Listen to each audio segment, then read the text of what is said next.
Okay, so for platforms, you can place down platform and then use your hammer. Hammer it once. Oh, I missed. To make a stairs. Hammer it twice to make it go the other way.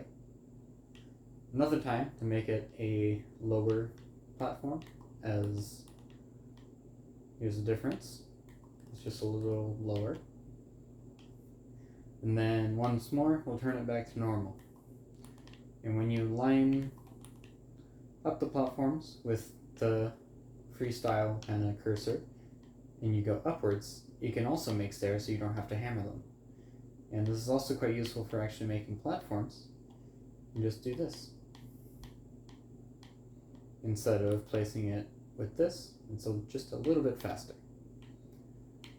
And then another thing to do is, see how I have this land flattened?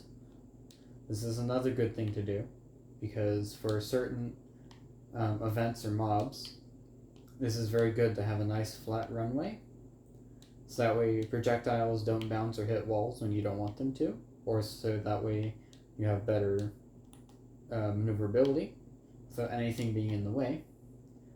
And placing torches and sunflowers is just a lot easier, so that way there's light so you can see, and sunflowers so you move fast, and lower spawn rates. And it's extremely useful early game, but late game not as much, but it's still nice to have it there. And if I go over to the campfire, these if I go in, hold on, I'm still new to this menu a little bit, so okay, I can't find it, but what the campfire does, it increases your regen, so when you're standing still or even moving, it's increased just by a little bit. If I go over here, there's this little bottle here. If you take,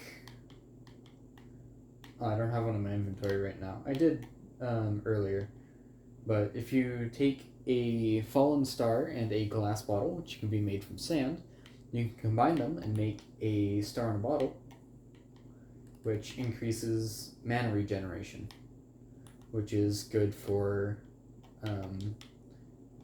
mana users like me with this.